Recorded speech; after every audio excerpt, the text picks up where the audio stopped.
Comme 2 fois par semaine, Christelle se rend à Paris en bateau.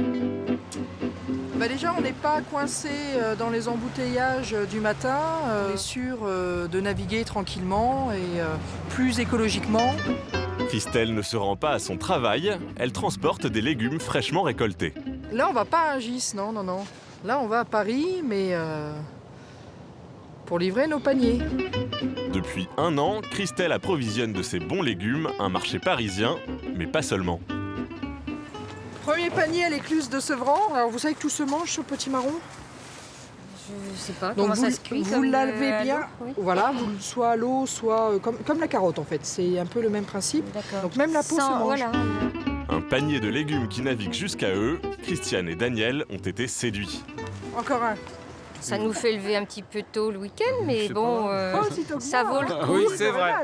Ça vaut le coup. Non, Voilà. Et puis bon, c'est intéressant, ça fait travailler des gens dans le coin aussi, c'est du local, ça on ne pourra pas l'envoyer ailleurs dans le monde.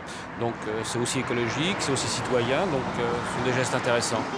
Pour 9 € par semaine, le couple a signé pour 3 mois. À la semaine prochaine. Au revoir, messieurs, dames. Changer son mode de consommation, Moi, c'est surtout le fait que ça vienne de pas loin et que ce soit naturel, quoi. consommer local et à des prix raisonnables, c'est désormais possible. En presque 10 ans, il s'est créé 1100 AMAP en France. Mais la formule a ses limites. De nouveaux systèmes se mettent en place.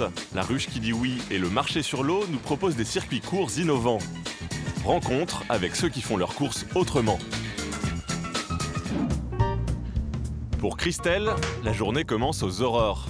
Il est 6h du matin et on va commencer à charger le bateau pour être parti sur les coups de 6h30. Voilà, pour être à 10h, 10h30 sur Paris. C'est non loin des champs, en Seine-et-Marne, que les bénévoles chargent leur bateau.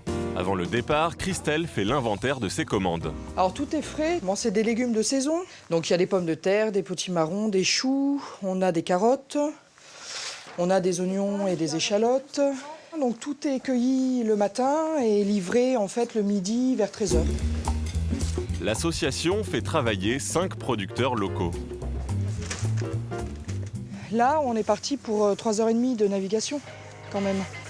Donc 30 km, 3h30. Faire venir à soi les produits maraîchers, une bonne idée qui n'appartient pas qu'aux citadins.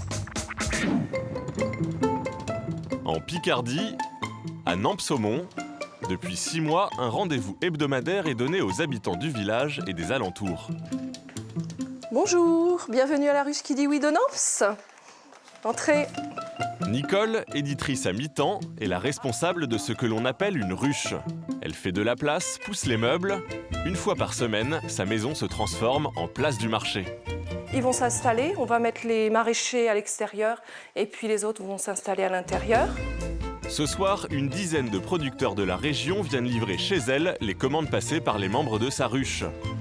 Faire fonctionner une ruche n'est pas de tout repos, mais l'investissement en vaut la peine.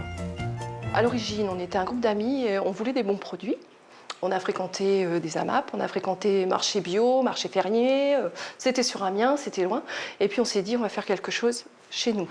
Surtout que, en fait, on n'a plus de café, on n'a plus de commerce, la boulangerie elle est fermée, il y a plus sur Nampes-Ménil, c'est 4 villages, il n'y a plus de lieu de rencontre en fait.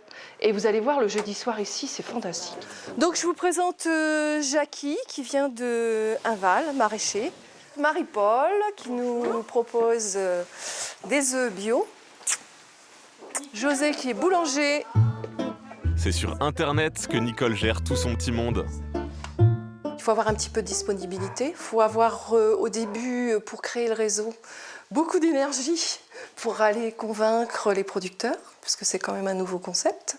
Et sinon, tout le monde peut ouvrir une ruche. Le système de la ruche vous permet de passer commande de façon groupée à des petits producteurs locaux. Le choix est plus varié qu'une AMAP classique. Légumes, viande, condiments, fruits, œufs et même des boissons, c'est comme au supermarché.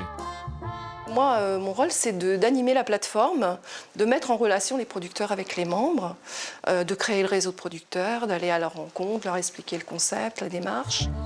Nicole ne se contente pas de prendre des commandes, elle joue aussi à la marchande. Les prix sont négociés. Les producteurs m'envoient des offres et c'est moi qui les sélectionne. Quand je vois des choses qui sont un petit peu, qui me paraissent un petit peu hors de prix, je ne prends pas et on en rediscute. Autre différence avec une AMAP, les chefs de ruche, comme Nicole, se rémunèrent un petit peu. À chaque distribution, Nicole, qui héberge le marché, touche un pourcentage sur les ventes. Faire de son salon un supermarché serait une bonne idée selon Cécile Cros, co-auteure de l'ouvrage Manger local. Si la personne, comme dans la ruche, qui dit oui, s'approprie le projet et est rémunérée pour les services rendus, c'est un gage de pérennité pour le réseau et pour la ruche et les agriculteurs et les consommateurs. Et puis ça permet aussi de créer de l'emploi. Il est 18h chez Nicole. Le marché bat son plein. Près de 80 personnes viennent remplir leur panier. Alors 2 courges spaghetti, ça c'est très bon.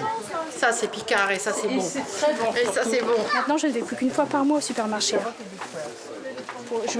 On mange la semaine avec ce que j'ai acheté à la ruche. Ça reste très abordable, c'est au niveau qualité, c'est impeccable. Ils adorent venir. Ils peuvent toujours déguster quelque chose, alors ils adorent venir. Si les villageois sont contents, les producteurs, eux, y voient un moyen d'être reconnus à leur juste valeur. Le fromage de chèvre est arrivé! Tout le monde aime mon produit, donc je suis contente. C'est une bonne façon d'être rémunéré correctement. On ne fait pas des prix non plus pour nous pénaliser et on ne fait pas des prix pour pénaliser les clients. On fait vraiment le juste prix et la balance. En supermarché, c'est vrai qu'il n'y a pas... On est perdant, mais pas gagnant du tout. Il est 20h, Nicole ferme boutique. En plus du bonheur d'aider les autres, son petit marché lui aura rapporté une centaine d'euros. Ça y est, c'est fini. Je vais pouvoir m'asseoir.